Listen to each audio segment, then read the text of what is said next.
Okay, we'll call the meeting to order. If you join me for the pledge. I pledge allegiance To the flag of the United States of America and to the republic for which it stands, one nation, under God, indivisible, with liberty and justice for all.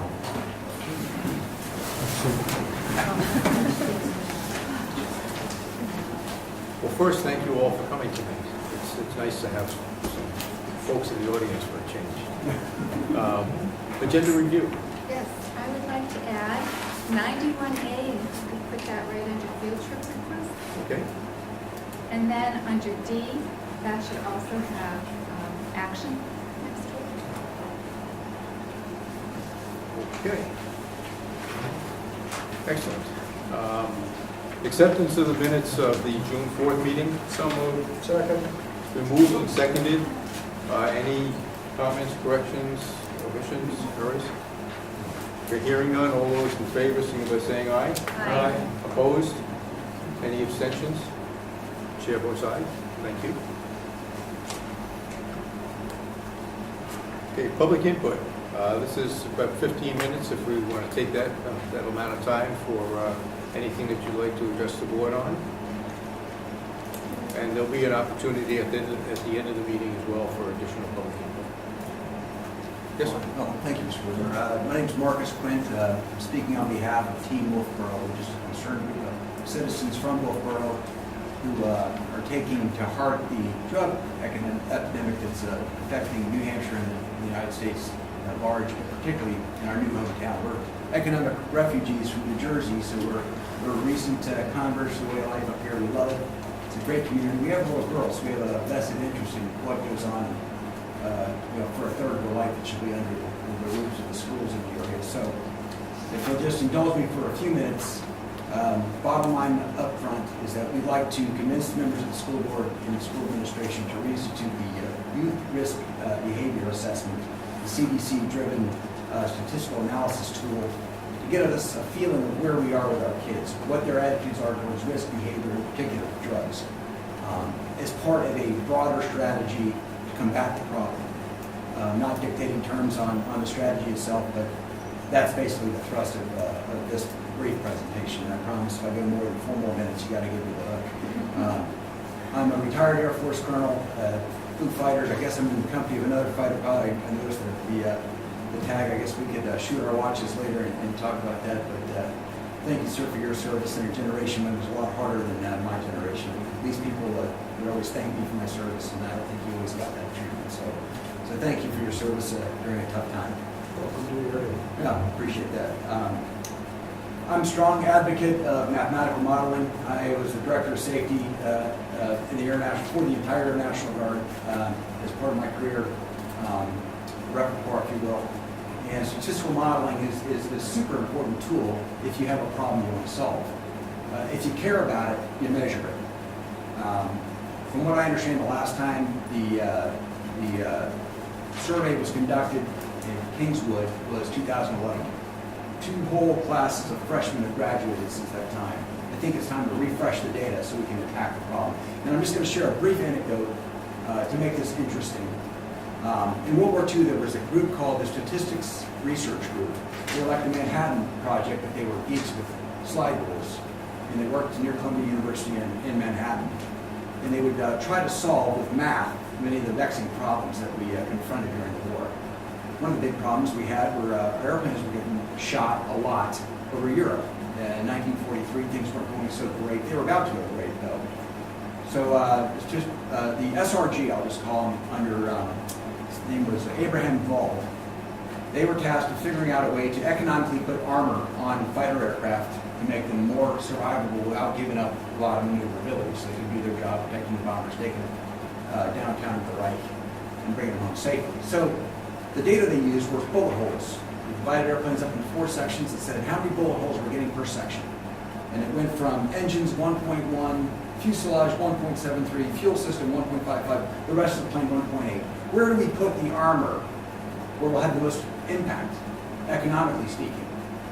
And the answer is counterintuitive. Do you put it where you count the most bullet holes? That's the intuitive answer. No, you put it where there are the least bullet holes. Because most of the airplanes aren't coming back if they're getting hit in these critical areas.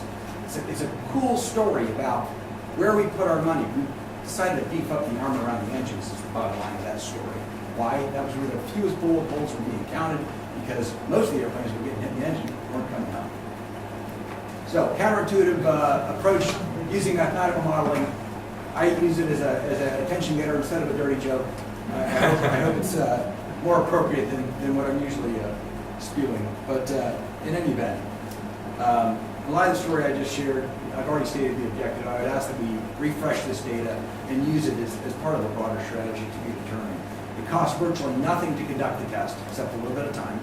And the kids can opt out of it. So for all the civil libertarians out there, like myself, if the kid doesn't want to take the test or take the survey and give us the data, which is actually going to be a tool for us to use to help them, then by all means they don't have to. But I don't know why we turn up our noses to something that's free. The older I get, I love the free stuff. So I would encourage us all to think about that, reflect on the value, absolutely nothing to lose, and potentially a lot to gain with having current refresh data to inform our way ahead. So thank you for your time. I yield the balance of it. I hope I didn't exceed 5 minutes, but No, you're fine. any questions for me or what we're about with Team Brookfield? So thank you so much. Thank you. I think we'll take that, and the board will take a look at the survey, and at our next meeting we'll discuss how we want to proceed with that. So we'll take a look at it, and each board member can read through it and determine. Yes. Hi, I'm Jennifer Selfridge. I'm the Substance Misuse Prevention Coordinator for the Public Health Network here in Carroll County. And at this point, the state is now developing the YRBS that will be administered in 2019. I think Superintendent Cuddy Egbert has a copy of the 2017 survey. If you don't, I do. But I just want to say that if people have questions about it and its use, I'm happy to answer them. We work very closely with the district, and we're all on your side. Excellent. Thank you. Yes, sir.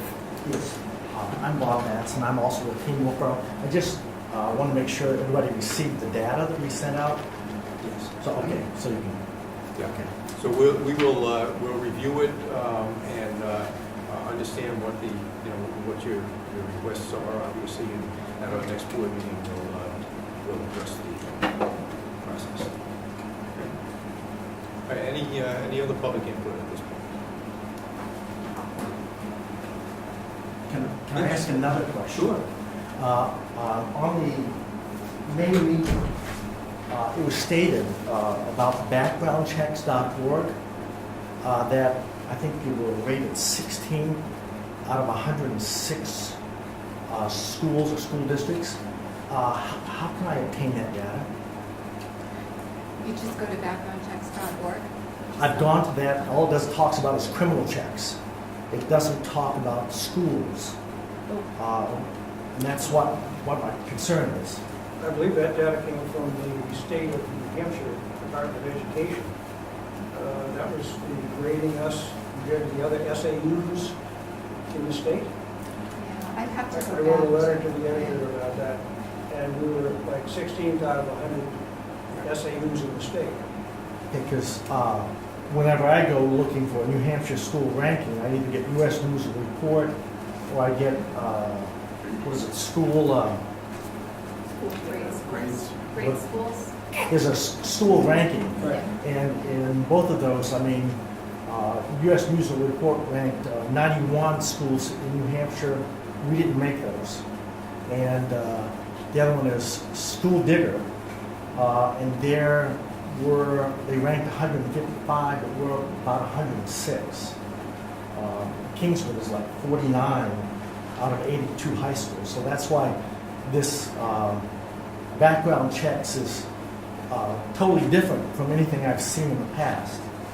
Any of those organizations that you go to, I think the key is to look at how they're making their decisions about ranking.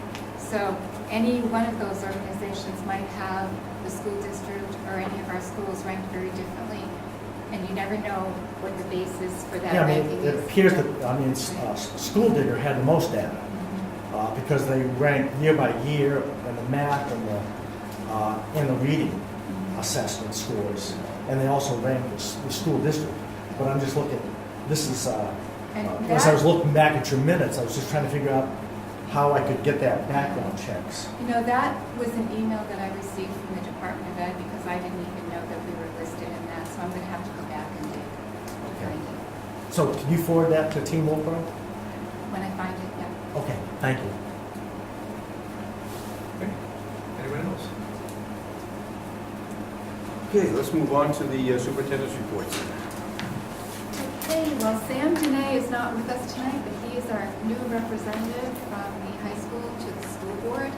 And, you know, this is not a position that many students find all that exciting, but I'm really glad that we do have someone who's very interested. I think he is the son of two teachers, so I think maybe having two teachers as parents has sparked his interest in what happens at school board meetings. So we'll be welcoming him at our next meeting. And if I can follow up on that, I had a conversation over the weekend with somebody that was just talking about how wonderful it seems to be to have a young person sitting at the school board meetings. And we've been doing this for a lot of years, I don't know, 15 years or something like that. And we really welcome the input from the students on what's not only happening in the building, but input about the discussions we have at our board meeting as well. They're more than welcome to tell us their opinions and how they feel about what decisions we're making and all. So I think it's a great opportunity for young kids. And we've had some absolutely fantastic students as student representatives. So just wanted to share that. I was just talking to somebody this weekend. All right, school opening. The school opening schedule is Tuesday, August 28th is our new staff orientation. And then Wednesday, August 29th is the district opening day. So that's when all the schools will be together in the Arts Center for the morning, and then they'll be back in their schools. And we'll also be asking our chairperson to come and do the opening. What day is that? August 29th. And then Thursday, August 30th, it's Jumpstart at the high school and open houses at the elementary school, and teachers getting their rooms ready and professional development. So three very busy days. And then Tuesday, September 4th, the day that everybody looks forward to, and that's the opening of school. Thanks. Next item is building and maintenance summer work. Phil Costeau and his staff have been doing a terrific job getting ready for the opening of school, doing lots of preventative maintenance to keep our buildings in tip-top shape. The staff and under Phil's leadership has done a lot of work in Tufton Borough, and it's Tufton Borough's 80th birthday this year, so the building looks great, and I think it's nice to have Phil here to talk to you about the work that's been done. I think when you listen to him talk about everything that he's doing, you'll see he has a real passion for the work and does a wonderful job. So I do apologize. Phil has a PowerPoint presentation, but we don't have a screen or a projector to show it on. If you can look at his little computer, and depending on your eyesight, you might be able to follow what he's Yeah. So this is summer projects that we've done throughout the district, and the first one is the Crescent Lake roof, and we're having issues like this gentleman said. If you care for something, you measure it. So we had issues with the roof. Two roofs in the district only lasting 15 years. So we did some attic temperature measurements. We did some infrared scanning, and we determined that the attics were hot. This is before the upgrade. The attic was 147 degrees at a high and 129 at a low, which is pretty warm in an attic. So we added extra ventilation. We did a bridge vent, mid vent, and the soffit vent. So that's three ventilations in this roof. And you can see the after, we're now down to 137 and 110 in the same roof. And the before, it was 81 degrees on that day, and the after was 91 degrees. So we got a 20-degree variance there that we've saved. So hoping that these shingles are going to last a little longer, and that's going to be some preventative measures. This is Effingham Elementary. we're doing the same thing here in Effingham, the same ventilation system. This is Tuftonborough's cupola we took care of. I only got a couple photos there. You'll share the rest of the photos hopefully in the next meeting. But yeah, we did a lot of work here. We did all the soffits, all the entryways, the cupola. It came out wonderful. This is the bus roof side. You see the, you probably can't see it, but the roof is all rotted up along the way, really weathered. So we got rid of those pine boards. We actually replaced them with AZAC, which is plastic wood, so that we would have that in the future. This is the wedge hill side again. We did the entryways, the windows. We did double primer, caulked all the windows, double paint, and that's going to really save us on energy as far as the windows there. A corridor in the basement was like multiple colors, a lot of stuff collected over the years. We cleaned that all out, and we gave that a nice fresh paint job, and that's really beautiful down there now. The fire department is really impressed. We got rid of all that stuff that was there. Another one was the leach field in Tuftonborough as well. You can see it was really grown in. So what's happening here is a little bit of neglect, so the trees are growing on it, and the piping for the leach field is only a foot below the surface, so the roots from these trees get into that pipe and they'll fail your septic or leach field. So we took care of all that, and that's going to prevent us from having to replace this leach field in the near future. Phil, you might mention who owns the land. Yeah, it's actually a rented parcel off the town of Tuftonborough. So we have our pumping station, which is on the school property, but then our leach field, it was intended to go in the ball field, but it was a raised system, so they moved it a little further out. It's now behind the library, and that's why it got grown up. No one actually knew where the leach field was. So the library leach field had failed, so JV Septic did some investigation and said, hey, you guys got a leach field out here. So I went to White Mountain Survey and spoke with Jim Rhymes, and he had done the project, and he confirmed that yes, it was our leach field. So we got permission from the town to take care of all the brush on that leach field. This was the LRTC auto shop.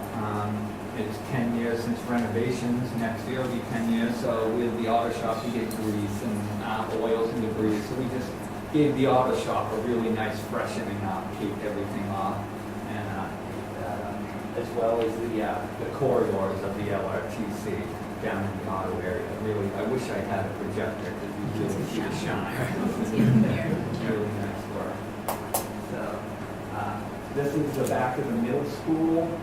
All the handrail and everything, all the paint was peeling off it, some support columns of the canopy, and also the overhang was getting real weathered. So we got in there, we took care of the back entry of the middle school loading dock receiving area, just to keep it up to snuff. This is Carpenter School.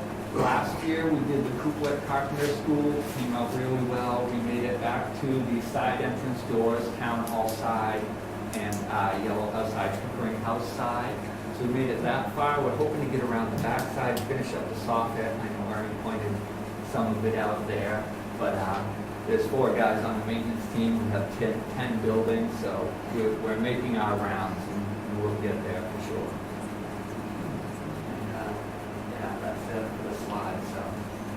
Bill, thank you so much. Yeah, Let me explain. Every March, we go to taxpayers and we have a warrant article where you get to vote on it, saying we want an extra $150,000 or $200,000 for maintenance of our properties. We have 6 different elementary schools, so we have a lot of real estate. This report is just some of the things that our maintenance crews do in the course of the year. Another thing that's a project that's being worked on also is in the Ossipee School, old fuel pumps for the furnace. Those pumps run 24/7. Waste of energy is right now, it's not even being used. that runs 24/7. We had to go to the state to get approval to design a new system to put it in, which we're out for bid now on it, where it'll only run on demand. Save us a bunch of energy. So this is all part of that money being spent to improve things for the district. And Phil does an awesome, and his team do an awesome job. Yeah, I like how Ernie equates it to, we have 10 buildings in the district and 150,000, it would be like maintaining your house for the year for $450. So that's what the maintenance team does with the school district's money. And Thank you very much.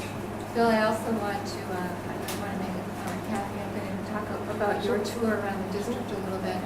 When, this is Kathy Lennis, our new business manager, and this is Kathy's first board meeting, actually. And Kathy took a tour of all of the buildings with Attorney Brown and Tim Eldridge, and she came back to the SAU and said, those buildings are immaculate.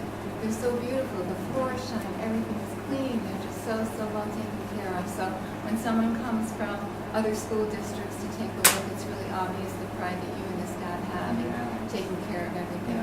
So kudos to you and kudos to the It's staff. certainly a passion and appreciate that member of the district. Yeah, and it's the whole team. It isn't just the maintenance district, it's the whole district. It's a good team. And thank you very much. And I think, if anyone has an opportunity to go into any of the schools, certainly welcome to come in. Take a look around because I think we really put a lot of pride and effort into keeping the buildings not only safe, but up to code and all the quality stuff that goes in. And I think as a district, we can be very, very proud of what we have out there for buildings and how they're taken care of, and certainly the staff that takes care of them. So, but you're certainly welcome to look at any of the buildings at any point. So, Any questions? thank you, Phil. Thank you, team.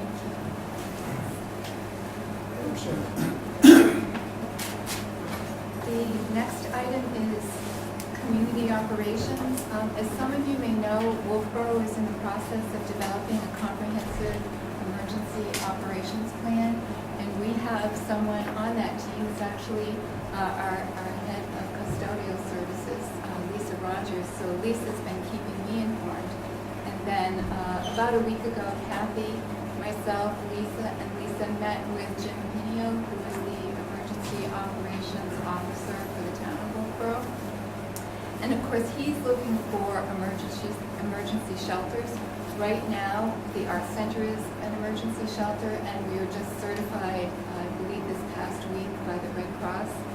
But they're also looking at more comprehensive needs and maybe even being able to extend to some of the surrounding communities that don't have any place for shelter.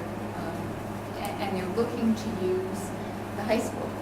So that, to me, makes perfect sense because the high school has showers, it has cooking facilities.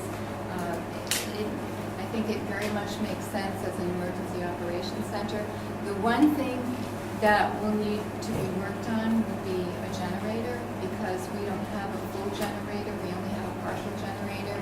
And their vision is to have a generator that can also operate the building entirely fully, so everything would be operational. So in our discussion about that, I said, well, that's probably something we're going to have to look for a grant for. Yeah. Right. Yeah. So, and Jim said, I totally understand, that's an expensive proposition. And I said, so that's the discussion we had, and I think that what they are looking for is support from the school board for the high school as a potential shelter in an emergency. So, Yeah, I guess, if we can make a motion to support the effort, again, based on the fact that, we probably have to, get some grant money in order to provide a generator for the full building. But I think we should probably support the effort at this point with what we currently have, and go forward. So if there's somebody who wants to make a motion to support. motion to support the effort. Second. Okay, it's been moved and seconded to support using the high school as an additional emergency facility, and at the same time, look into grant money for improving the generation capabilities. Any other questions? Does the art center have a generator, or is there not a need for that in that? Because you said that one building That- is certified? Yes, Is it but different? that's the same standards? situation where it's only a partial generator. But I think they're thinking if something really significant happens and they need to shelter people for several days. And it's the fire department is willing to move into the. Because they're a grants. couple hundred Oh, yeah. dollars, right? Oh, they're Oh, really yeah, very- expensive. yeah, I mean, For if that that is, amount yeah. of I- generation, sure. Yeah. you know, I said, you know that the school board's not gonna, the Right. school's not gonna be able to do that. Right. You know, if every community that was gonna use it chipped in, and there was a grant, then, you know, that might work, but. And the art center doesn't have a full kitchen Right, facility exactly. either, so I think what's in there is fine at this point for the high school moving forward. Any other questions on that? Okay, all those in favor of supporting using the high school as an emergency facility, signify by saying aye. Aye. Opposed? Any abstentions? Chair votes aye. Thank you very much. Next item is administrative retreat, and the first thing I want to say about that is that Heather did a fantastic job organizing it. She was responsible for putting the whole thing together, and it was a very, very productive retreat. Our topics ranged from task force and testing updates to emergency operations planning for our individual schools, just making sure that those plans were right up to date and would be submitted with all the new information. And by the way, I did talk with Jim about those as well, and he was very complimentary about our schools, so that was good. So that's happening. We had, each administrator talked about their goals from last year and what their goals are for the coming year, and I think they are spot on. We had two speakers, Deb Pendergast, Director of Training and Emergency Medical Services, and she did something on stressful jobs and the compassion fatigue that can result in stressful jobs. And it was really very interesting because frankly, I haven't really given that much thought to how a stressful job impacts people. And we try to be supportive of our teachers and our administrators. We know they have stressful jobs, but just listening to Deb was really, really enlightening. And, you know, I've always had great respect for firefighters and police, and teachers, but listening to what she had to say about the impact on some of the circumstances that people deal with, either big traumas or even little stresses over time, was very interesting. So we'll be trying to do some things to help our teachers, support our teachers, and make sure they don't get compassion fatigue. We also had Jeannie Kincaid, and this might have given everyone a little stress because she's an attorney. And so we reviewed the newest legislation on school safety and discipline and bullying investigations. You know, we always try to be right on top of the bullying issue because we know that it's a tough issue for kids to deal with, and so our administrators are right on it, but it's hard to catch everything, I will tell you. So that and transgender rights, Section 504 for students with disabilities. And last but not least, we reviewed the most recent report for the Governor's Commission Prevention Task Force State Plan. This is probably something that you folks are familiar with. And I was really pleased at the way that they addressed the whole issue of drug and alcohol and opioid addiction, because they really looked at it very holistically. They looked at it from a family perspective, so they were looking at early childhood, they were looking at community, any number of things. So it was a pretty comprehensive report.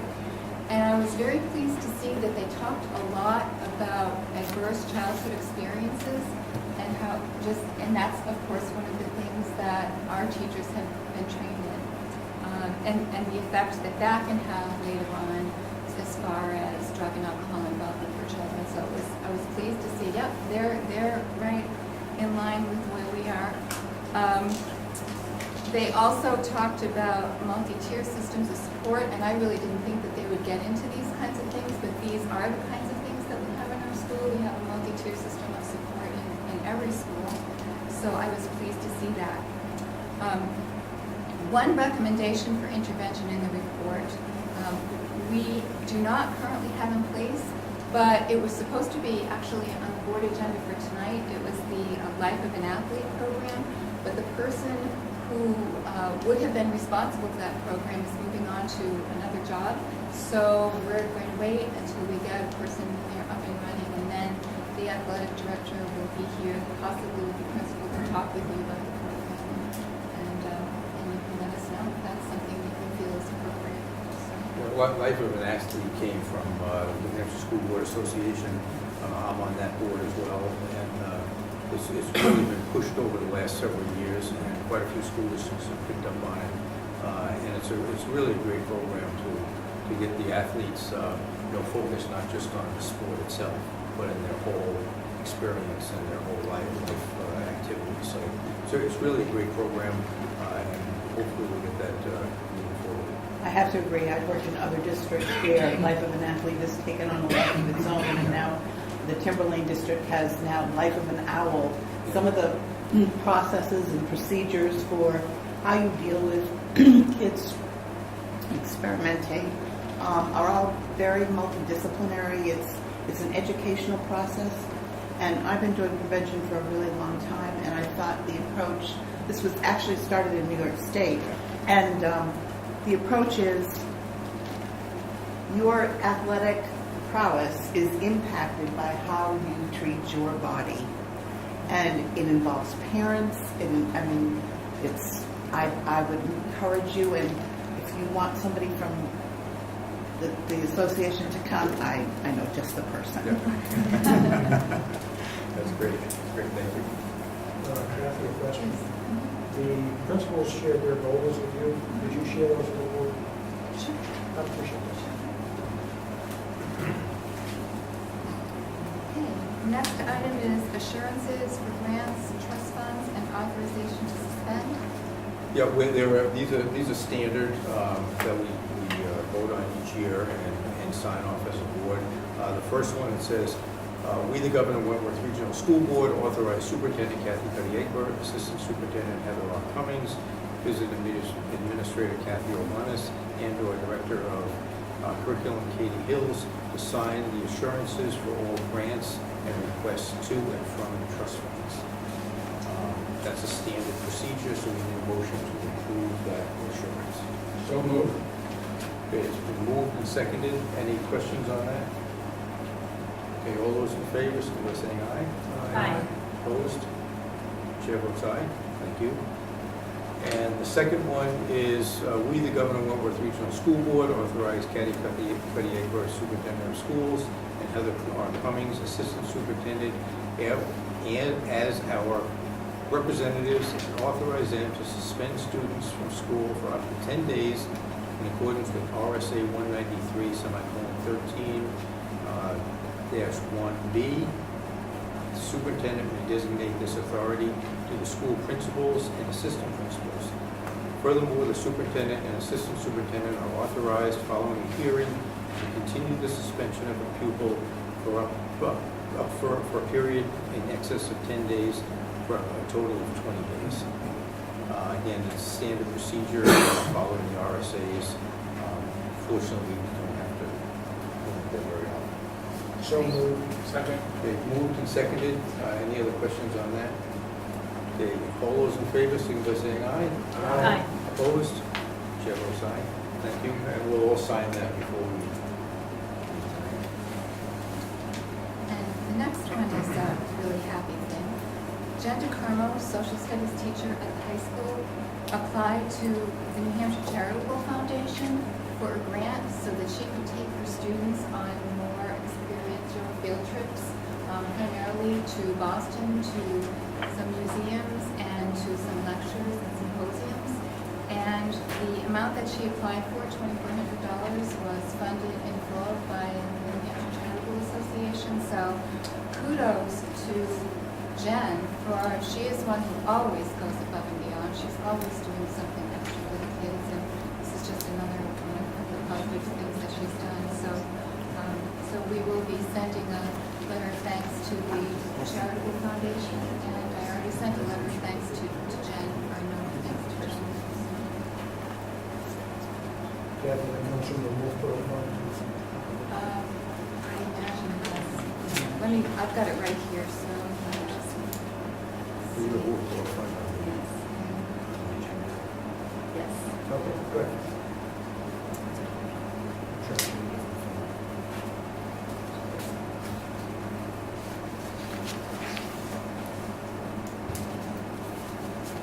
And field trip, this is more informational now.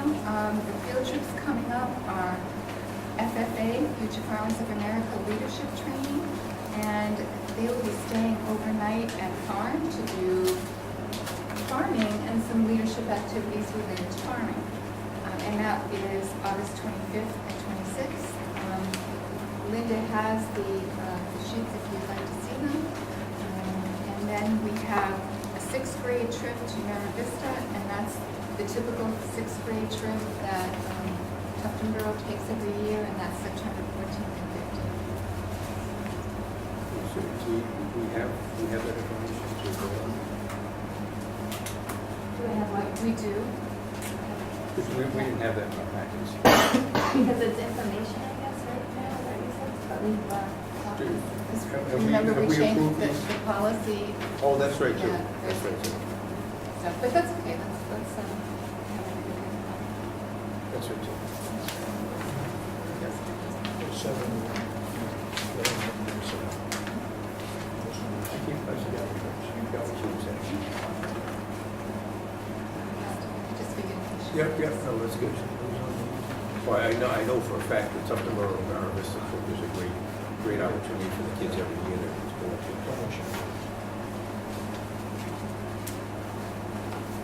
All right. Any questions about anything here?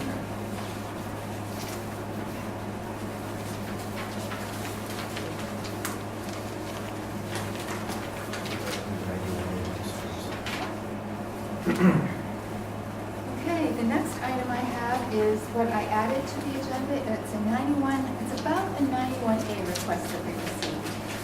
91A, or the right to know law, was a citizen made a request for finance committee meeting minutes. Now, I know the board has in the past viewed the finance committee as a work group, and there's never a quorum of that group, and there's never a decision made by that group, or even a motion made by that group. And I know it's been quite a tradition for quite a long time that everything goes to the full board, and then everything is entered into the record as part of the full board decision-making proceedings, and all motions are completed here at the full board meeting. So, and I think there's a case to be made for that. On the other hand, I also think that the finance committee being advisory, there's also a case to be made for doing meeting minutes and for having a process where we do meeting minutes and then the meeting minutes come here to the board and then they're posted with our board meeting minutes. So I wanted to bring that up so that you have a chance to discuss this and to make a decision about it. It really, from my perspective, is not a big deal to do. I mean, it will be very similar to the board meeting minutes, but it's not a big deal to do the extra set of minutes. And, you know, to me, if people would like to see that, then I think it would be fine, so. Yeah, I mean, as a follow-up, when we set up our committees as work sessions, we don't have a chairman of the committees. We have group leaders. We discuss, and anything that happens in any of the committees, whether it be human resources, or academic affairs, building and maintenance, no decisions are actually made at those work sessions. Certain things are discussed and put down, and then the information is brought to the full board for full discussion and voting. Again, if if that's considered advisory, because we're bringing certain recommendations for the whole board to look at, that's perfectly fine. And I think I'd be more than happy to add minutes to any one of the committee's meetings as part of the process. We've been open and transparent to the citizens and taxpayers on any decisions that we make, because everything is done at the board level. But if 91A is in question because we don't have minutes for those meetings, I have absolutely no problem in setting policy that all committee meetings, whether they be considered work sessions or not, take and produce minutes for the meetings. So I have absolutely no problem with them. Ernie? I would just comment that one of the reasons this board has been so effective for so many years, we have 9 members. If you try to do everything as a board, you're not going to get anything done. We've tried that and proved it in the past years. We have had exceptionally good progress by breaking it up into committees and giving those committees groups, whatever you want to call them, the authority to look and report back. Can't make decisions, but we can look into things, bring them to the full board. But everything to get moved forward has to go through the full board. That's a proper process. It's worked well. We have a new business administrator. I took no minutes, and yet we met for 2 different days, 2 90-degree days. We went to 6 different elementary schools to go over the history of the school, meet the people that maintain them, and look at the problems we've got to take care of. I took no minutes at that time, but I am, in fact, later in one of my reports, I'm going to tell you about a couple things that we did discuss that we need to look at and give a priority, but that's future. I'm commenting that if you tie us down with paperwork, it's just going to slow us down Yeah. and be less. But I think, Ernie, in your particular case, that wasn't a regular committee meeting. You met as an individual board member with the business administrator to bring her up to speed. If the other 3 members of your committee met, and all 3 of you went out at the same time with the business administrator as an official meeting or an official work session, that would have been different. I think this was more of an ad hoc. Let's bring Kathy up to speed on the buildings. What we're really looking at is when you state we're going to have a building and grounds meeting next Thursday at 3 o'clock, that's the meeting that should be documented and minutes taken at that meeting. When you go into the office and talk to Kathy about what's going on with this, what's going on with that, you don't need minutes for that. That's a board member asking some questions. But once you establish an official committee work session, that's what we're talking about for the meetings. And again, I have absolutely no problem in creating minutes for any of the work sessions that we have. But it's the work sessions, it's not one-on-one, I have no problem with us having some sort of record of what occurred at our work sessions or planned meetings. I would just a little clarification, would it be, we can't expect them to be everywhere, so would it be someone on that committee responsible? And just so if we're meeting the time frame for the RSA, what would be the turnaround for having those ready? I believe it's 5 days. Okay. Yeah. But you know what, the other thing about these, 5 days. 5 days for the draft. Right. Yeah. Draft is done. Okay, So- and then just a quick follow-up, so clearly, if we have a board meeting and you're not there, you abstain, so who would it be up to that committee to approve the minutes from that, or would we be under that obligation to even have them I would have formally those- approved? I would just have those in here. I'm sorry. I have them come to this board meeting Okay. versus the, And approve them at this meeting? yeah. And then would just the people at that subgroup meeting approve them then? Yes, Because but they but would they be would just use this board.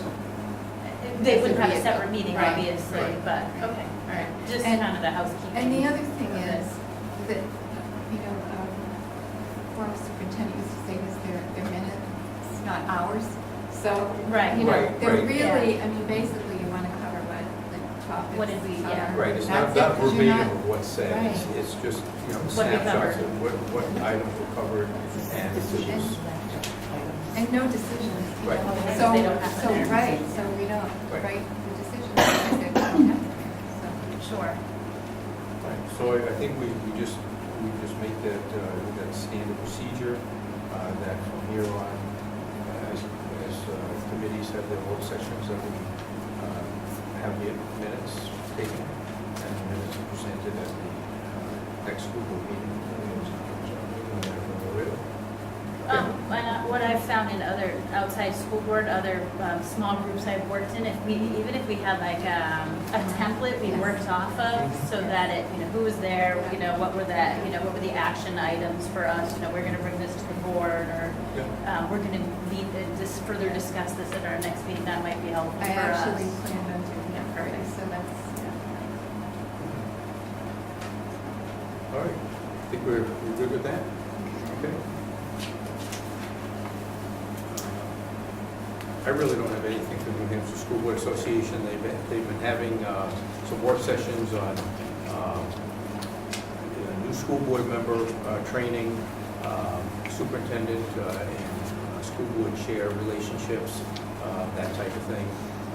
In the fall, they usually have training sessions on budget process and how that's going. I participated in that in doing a presentation on 2 years budget process. It's quite different between individual school districts, city school districts, obviously, and cooperative districts, how budgets are put together and how that all works. So it's a little complicated, and everybody has their own opinion on what should be done. But it's a process. Okay.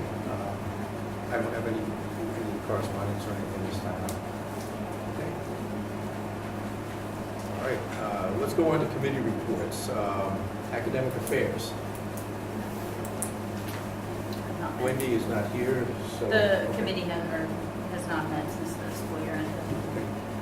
Ernie, building and grounds, I know building and grounds, I know you have some. Okay, Phil covered a lot of things, but I'm going to cover some more. Crescent Lake, the roof is complete. Now, when I say the roof is complete, it's a massive school. We repaired an area that had excessive heat, and we put on new shingles. That's maybe 30–40% of the total roof. So when I say the roof is complete, the newest shingles have been put on while school was out of session. Likewise, we're doing Effingham, I think, this week. They had to wait for some school to end before they would start working on the roof. We work around the schools.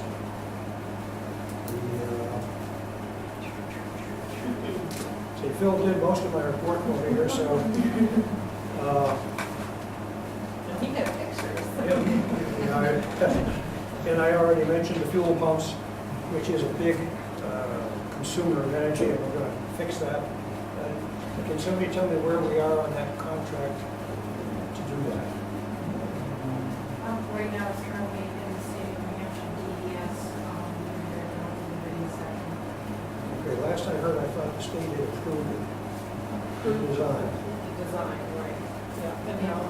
We have to go out for bids. Yeah. Okay. And again, process, standard procedure for us is to go out and try to get 3 bids. Obviously, we work with contractors to do all of this, but we don't necessarily always take the lowest bid. We try to take the one that will do it most effectively. But we always get the 3 bids. Some unanticipated events.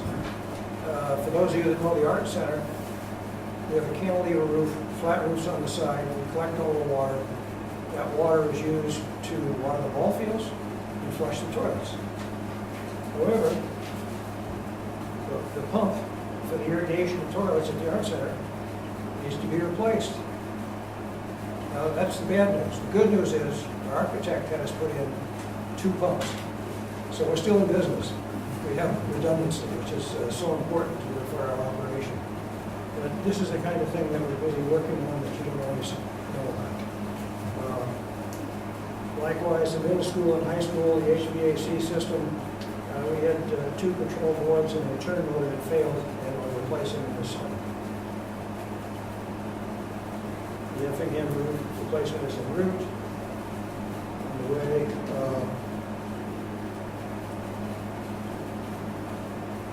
Phil, why don't you talk to us briefly about the Effingham propane tanks? So, last winter, the propane tanks had froze up, they balled up with cold temperatures because they weren't very deep enough. So, we had a fuel analysis done, BTU analysis of all the equipment in the building, the LP equipment, gas powered equipment. We determined we needed an extra tank and they needed to be deeper in the ground. So we have Eastern Propane installing 3 tanks. They're digging up the 2 that aren't very, very deep that froze up. And they're installing 3 that are going to be 4 feet below the ground level. So.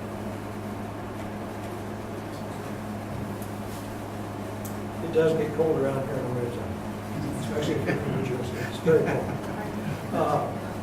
A few years ago, we completed our energy project for all the elementary schools to go to all LED, to plug all the holes, to put in energy efficient furnaces in.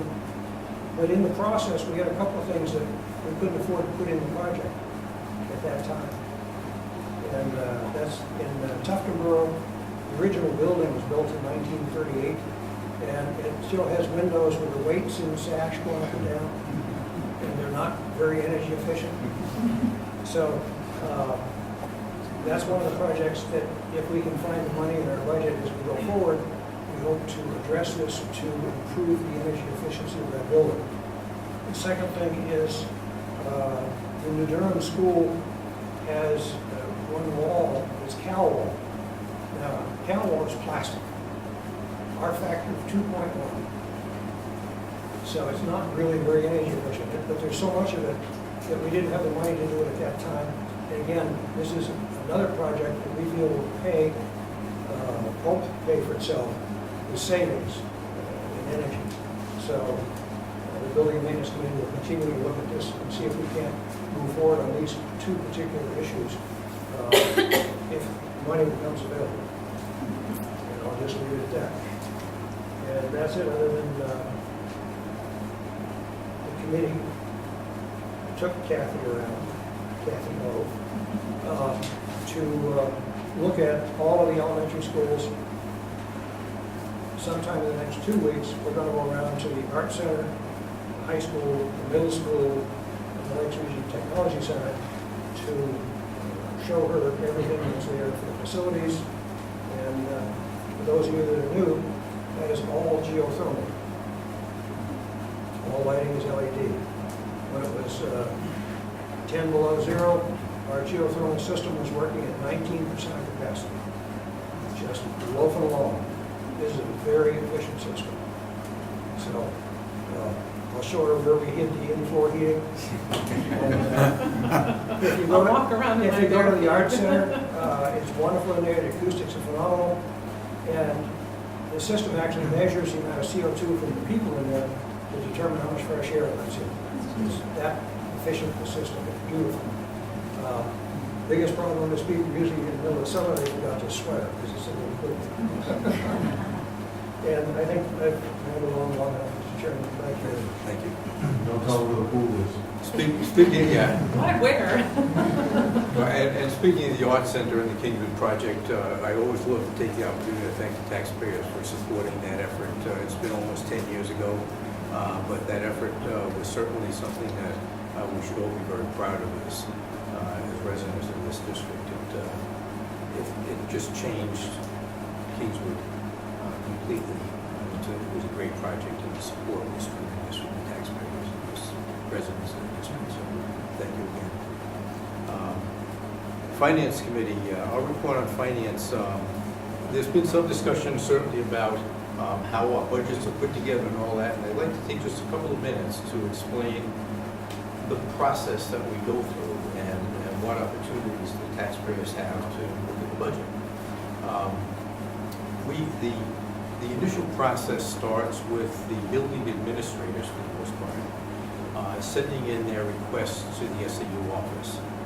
And their requests are everything from additional teachers to additional paper clips, and everything in between.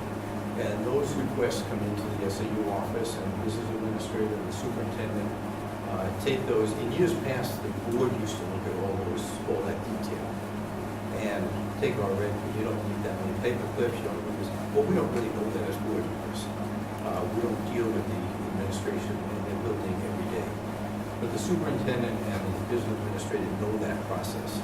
So they basically scrub down all of the requests from the principals to come up with what they think is, okay, this is really a true need in any one of our buildings. Then the finance committee meets in a work session to review those proposed budget requests that now the superintendent and the business administrator present as part of that process after they've scrubbed everything down. And we take our red pen out if we need to, and we say, well, can you save a little more here, save a little more there? What's the overall effect of the change in the budget? What's the increase going to be? All of that. One of the things to always remember is that it's about 75% of our budget is people-related, because we're a people-driven process. We have salaries, we have benefits, we have retirement, all those things above the top section, which account for about 75% of the total budget. Because of the Kingswood project, our debt service is about 8-point-something% of the budget as well. So add those two together, and that only leaves 17% maybe of the rest of the budget for all the operations. Of that 17%, if you take out heating, bus transportation, fuel costs, there's not a whole lot of extra stuff down the bottom that we can take our red pen to. But we do if we need to. We've asked in the past a business administrator to trim out whatever they can trim out to keep whatever increase we may be looking at an absolute minimum.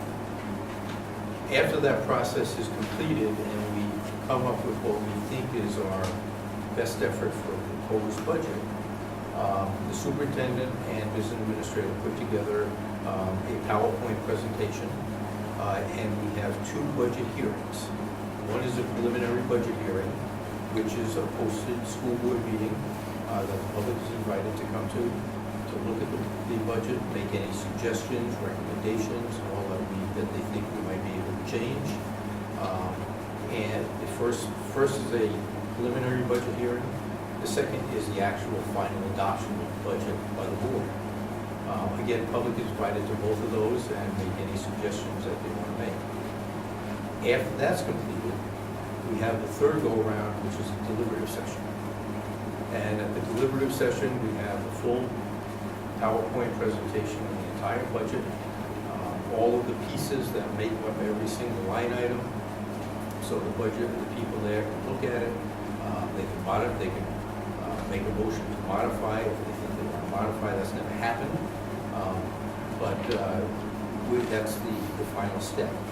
In addition to that, to make sure the public is fully involved, we do a mailing every year to every resident in the district of the budget and the warrant articles that are going to be presented in the March ballot. And every board member's phone number is on the front cover, so you can call us and ask any questions that you want. Again, trying to be as transparent as possible to make sure the public knows what's happening out there. So the process seems to work. Over my 25 years on the board, the support that we've had for our budget, contract negotiations and contract settlements, the maintenance issue, the Kingswood project got a 74.8% positive vote. We think that we're being very proactive in getting information to the public and being as transparent as absolutely possible. So again, if there's some suggestions, we're here to listen. If anybody wants to attend the work session where we actually review the budget process and how that works, that's usually in November. We usually schedule Monday, Tuesday, and Wednesday. We're generally finished by Monday night, sometimes Tuesday, because by the time, in all honesty, by the time the superintendent and the business administrator get finished with their red pen, there's not a lot of fat left for us to work with. So that's basically the process that we go through. And again, I would welcome anybody to come and sit and want to look at what we do, come to the preliminary budget hearings, come to the final budget presentation. I usually do those, and then I make a presentation at the preliminary session. But we're more than happy to answer any questions. And again, our phone numbers are published right on the front. Call us if you have questions. Our numbers are available on the website as well. So if anybody has any issues or questions, feel free to call. That's all I have for finance. Moving on to human resources. This year we have some challenges because we have all three collective bargaining agreements coming up for renewal this year. So we'll be negotiating with both the teachers, the support staff, and the administrators, and hopefully we can get that done and present some reasonable new contracts at next year's deliberative session to be voted on next March. So again, it's going to be a busy year for human resources to get those three bargaining agreements a new contract, but we're going to do the best we can. And public relations, Julianne, anything? Okay. Okay, next on the agenda is advanced planning, and if you look at the bottom of the agenda, there's all kinds of things going on. Kathy mentioned the opening of school, opening day for staff member, Jumpstart program, first day of school for students is 9/4. And let's see, our new teachers reception at our next school board meeting is September 17th at the Technology Center, and that's the day where the board welcomes all the new staff members to the district. We have a little reception for them prior to our school board meeting. They introduce themselves, we get a chance to talk to some of the members that we've approved for through the process. And it's a really good afternoon for us to meet some of the new staff and talk to them. Now it's time for public input. Anybody else would like to? Yes, sir. I was reading through the policy manual, and it talks about drug testing. And one of the areas that talk about drug testing is the football team to be drug tested because they represent Kingswood, Elswood. What is the drug testing procedure? And do you do random drug testing? I can't answer what the actual procedure for drug testing is, but I can tell you that the only time that we would have any other drug testing other than what's required in that policy would be if we suspected that a student wasn't drug involved, and then we would call the parent in and we would request that the parent take the student for drug testing. And 9 times out of 10, the parents are cooperative because they're just as concerned as we are, and they'll take them to be tested and then we'll go from there. So the football team's not drug tested on a regular basis? I would have to get a little bit more information for you. Okay. I mean, that's just, I picked up. But, part of the life of an athlete, though, has that whole Right. procedure in it, because you sign a contract. When you sign up for life of an athlete, you sign a contract, and if you break that contract, you're done. I think that there's there's certainly more clarification on what we do for drug testing, but the life of an athlete, which is, I think, we're really going to grasp and take hold of. I've been on the website. Really puts that into perspective, because when those kids sign on the dotted line, they're saying they can follow the rules. They break the rules, they're off the team, they're done. Well, I was talking with this young couple, and there's more drug testing in New Jersey, so that's where, so you try. And our teams are required to be drug-free, members of our team. Yes, they're required to be drug-free, right. So, And life of an athlete, actually, if it goes where it should go, all of the extracurricular clubs right. are beginning to adopt the same procedures. So it's a little Right, it's taking on a life of its own. bringing. Yes, So it's not absolutely. limited just to football team? Correct. Right, that's great. And we are in Team Wentworth. We are in today's editorial. Stop, so hope you get a chance to read that. We really do want to work together, okay? Last year, we worked together on Red Ribbon Week, where we offered, we actually gave out 1,200 red ribbons to 6 different schools. And we're not asking you for money. We can get the money, okay? We just want to help and solve the drug problem. And I sort of envisioned that Team Wentworth might work with parents in each of the schools in helping develop a prevention program with the administration on doing that. So we do want to work together. And I also want to invite you to, we're having a drug forum for parents on August 23rd at Wentworth Bible Church in Wentworth on Center Street. That's Thursday night at 7 p.m. And our key speaker is going to be Chief Doug Wyman from Sandwich Police Department. He's also on the executive committee for the Carroll County, and he is talking about the LEAD program and the parents' portion of that. That's law enforcement against drugs. We're trying to give parents tips because they're a major influence on the use of drugs. And also Chief Rhonda will be there and others. So, and we're expecting 200 people, so you're invited. So we hope you come. Thank you very much. Okay, anybody else with public input? Yes, sir. For the record, my name is Ed Comeau, representing Brookfield, Wakefield, Ospey, and Effingham. And I just had a few comments. First about the CDC survey. There was a piece of legislation that was passed that made it be any survey that was not academic would be an opt-in, and this was the exception. The concern was that there are questions within the CDC survey, one of which being, are there guns in the home? Are there questions like that on the CDC survey? May I ask?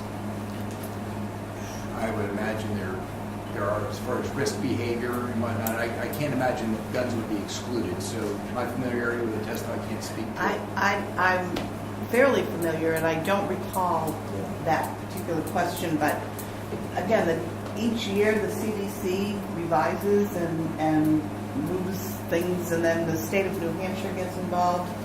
So there are procedures for reviewing the questions at the state level. And then parents always have the option of saying, no, thank you. I don't want my child to take this test.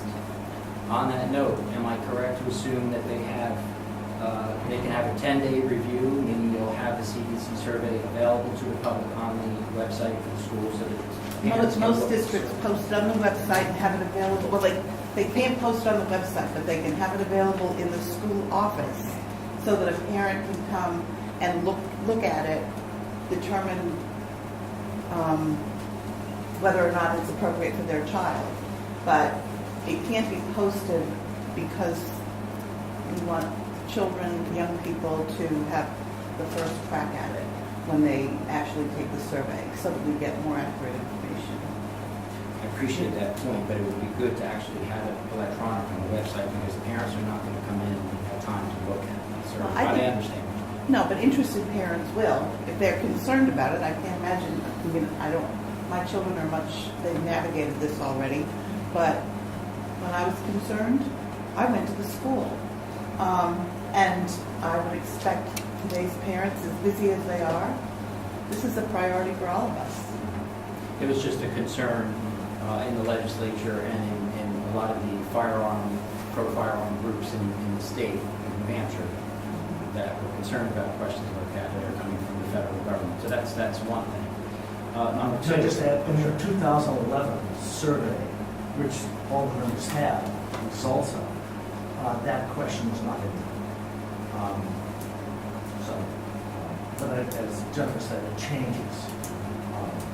You said that you don't opt out.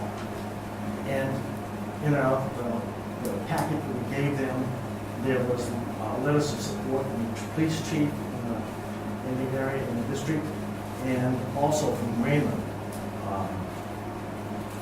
Who in Raymond? Coalition? Raymond Coalition, stating that throughout all this, they've been taking the YRBS survey, only one parent has opted out. One student. Well, there are two options. A school can choose to have parents opt out. This is the only survey that the state legislation says you can opt out of, which means that parents say, I don't want my child to take it. Others have to be opted in, but it really is up to the district how they conduct the survey. These communities are all different. Raymond has been doing this for a really long time. I'm just surprised that a coalition from Raymond would get involved in, but Kingswood. Well, we could, Yeah, we don't we have don't have to discuss that now. I'll talk to the Yeah, we coordinator. can move on. The survey is very important because whenever we're tackling anything, if the objective is not clear and you don't have any metrics to find out how it's going to operate, you can't respond to anything. So it's important to have metrics to see if it's getting worse or better. There was an idea of an OSIP to count the needles that are found, this hypodermic needles that are found on the street, on the road, and make a map out of it to gauge, are we getting better or worse? And this is how bad this is actually getting. So it's important to have metrics.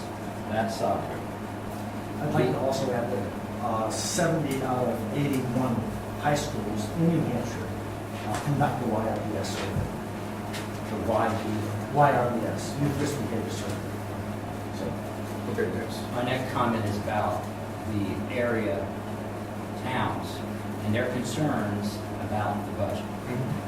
Usually, when you don't have a clear understanding of the process, things can spin out of control and people don't understand the process, they don't know what you're going through. And I've been to your meetings and not much of the public shows up. And I'm assuming that in the finance committee meetings that you have to talk about the budget, very little public attendance in these meetings.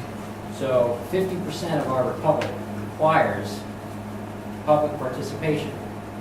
So me personally, I in no way blame the board. It's all of our issue about the budget. The 91A request was put in by myself. I also operate GovernmentOversite.com, and I certainly should have, years ago, looked at the minutes for the finance committee when people were starting to talk about the budget. I would assume that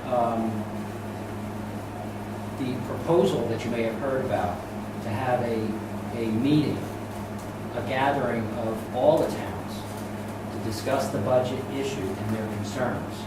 I'm hoping this proposal will go through. There's two different proposals. One was to possibly have an elected budget committee, but that's going to have to, for the district, that will have to go through its usual process.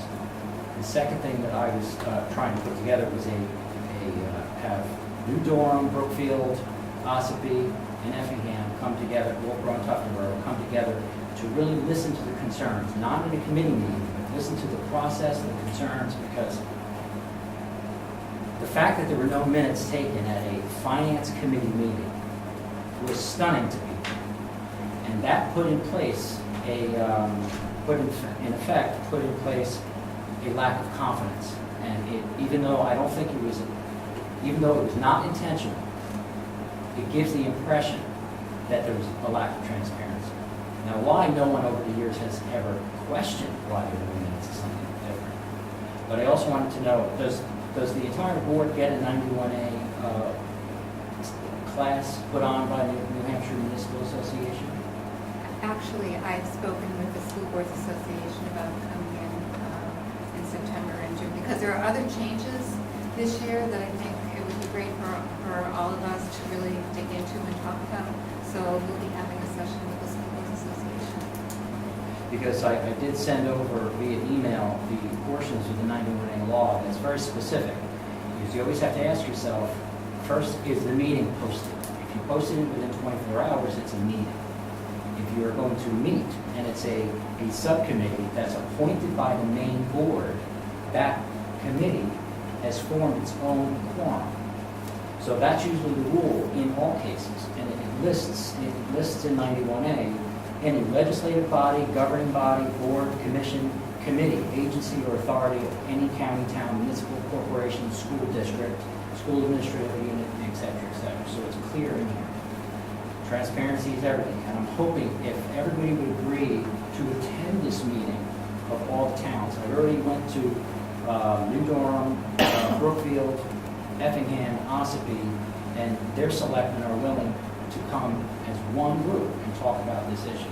That way we can actually start talking again. Enough with the lawsuits, enough with the using the newspaper to, to make comments. Let's meet in person and talk about this issue so we can understand so everybody Okay, thank Thank you. you. Okay, any other comments? Okay. Closing comments by board members. Bridget? Team Wolf, I'm looking forward to working with you. Thank you for the information. And Phil and the whole team, it's amazing the work that you've all done in such a short time to get our schools ready. I'm looking forward to the school year. I am looking forward to a couple more weeks of summer. And then a good school year. Welcome, Kathy. Thank you. And thank you, Phil and team, for your dedication. It's great to see all of you here. Most of our board meetings, not too many people show up, so it's good to see such participation in Brookfield. Welcome, Kathy. Thank you, Ernie and Tim, for taking me around to all the schools. Thank you, Phil and Sarah. The schools are great. Welcome back to school. I second what she said about a few more weeks of summer. I apologize for being a little bit late, and I wanted to welcome you also. And I like the PowerPoint presentation, even if we didn't have My turn? Sure. Well, I agree with everything they've already said. So that goes with first of all, this is my favorite meeting because obviously I don't cover very far. But secondly, most important, Sam Barton won the state junior amateur title. And Sam is a great kid. I hate playing golf with him because he's in the league. Actually, he's great. He honestly will teach you how to play golf. Get a chance to go out with him. He's a terrific kid. And he's off next year for a PG year at a school. Well, it's an academy, but I asked him, what are you going to be doing? He's playing golf. 24 hours a day, 7 days a week. The kid's got to go places. Watch that. Keep it posted because we're really going to hear about it. Phil, I can see those floors shine from here, so thank you to you and your team. Yeah, and thank you to Team Pro. I think the conversation that happened here this evening is a good primer for our, to prep us as we look at it at our next meeting. It certainly has raised some questions in my mind, so thank you for coming tonight and taking the time of your last weeks of summer. Ernie, you're up. Phil, Sarah, thank you very much. Our schools are looking great. You need to get out and look at them. A lot of hard work goes into that. The testing that you're concerned about, I don't know which way this board will go, but one of my concerns about it is statistical validity. Sometimes the numbers don't tell you what you want. This is a survey, it's unsigned, so you don't know who's taking it, and they can sit there and say, oh yeah, I do this. You don't know. So what is the validity of the data you're going to get? I have my doubts, so I'll just leave it at that. I've talked to them too. Thank you. I just want to address that point. The CDC Youth Behavior Survey has been offered across the country for years and years and years and years. And yes, I'm sure there are some students who take it, who don't take it seriously, but the reason we collect the information is not to identify individual students with problems, it's to look at trends in a community. What's the community feeling? What are some of the attitudes in the community that impact decisions that young people make, and how can we as a community, because this is not a school problem, this is a community issue, and how can we work together? I mean, how can our faith community look at the people that you meet with every week, and how can you help those parents? How can I, as a facilitator, bring people together at a table to talk about this? So this is a common misconception, but we get trends, and we know what some of the problems are. And I think if you speak with Chief Rondo, or Chief Wyman, or Chief Shigori, or any of the, I mean, they have a bead on what's going on in the community. But we need to know what our kids are thinking. And so I'm not one way or another about the YRBS necessarily. I think we need data. We need to know where our kids are and what our community is thinking. But that's what we need. And this is a good way to do it. We have an extensive program, which the superintendent did go into this evening, on all of the schools throughout the year on drug issues. So we take it very seriously. Oh, I know you do. I work with your staff all the time. This is, So, no, I you're just want to doing, be sure, yeah. sometimes these people don't know unless they read what Alyssa writes, because she does a good job of covering us. But the other thing is, that you might not know is, everybody that works in the school district has to go through a background check. Every volunteer that comes to work in the school, we do a background check on. So some other schools in the state have gotten in trouble because they're not doing that. But we have, I think, done an excellent job of screening to be sure. But yeah, there's a lot of drugs out there, do that. But I don't have the answers for that. Thank you. Kathy, you have anything? We're on the spot. Well, yeah, it's been kind of been added a few years ago where not just the board members can speak at the end. I'm turning red because I'm put on the spot. I apologize. I have a graceful blush, my grandmother always said. Thank you. This is my first meeting, but Ernie has been so gracious, and Phil and Sarah, to spend a lot of time with me. This is one thing I wanted to do. I think buildings and grounds is my niche, my passion. So in the previous district, I took pride in a lot of building projects, and I honestly came from Alton, where I live and used to work, and I admired the Kingswood complex being renovated and built many years ago, and I was so jealous, and now I am just beaming because it is amazing. It certainly is. So I am so excited to be here. So thank you, everyone. Look forward to it. Thank you all for being here. It's always nice to have community members with us and sharing advocacy for our kids and families in the community. So thank you all. Sarah and Phil, thank you for everything you do every single day. And it goes above and beyond what you talked about tonight. You just, no matter what we need, it's like you just magically appear. The smallest of things and biggest of things. So thank you very much, and to your whole team for everything you do for us. And it's great to have Kathy on board and help that. And I really can't say anything else that anyone hasn't already said, but I will say thank you for being here. And welcome to Kathy. And it's good to see all the board members after a month recess. And Linda, I usually leave off if you want to say something. She's welcome back. Yeah, thank you all for being here. It really is a pleasure to listen to the input and to get different perspectives of what's happening out there in the community. We sit here and know some things that are happening, but we're not out in every one of the towns here, so it's nice to understand that there are other people involved in this whole process. So it's a good thing. And that's all we have. So I will entertain a motion at this point to go into non-public under RSA 91A, semicolon 3, paragraph 2, for legal, personnel, and student matters. Bridget? So moved. So moved. Yes. Bridget? Kathy? Julianne? Chris? Yes. Jim? Yes. Yes. Chair Dean, yes. We're good? Thank you very much again for coming. Thank you. Thank you. Thank you very much.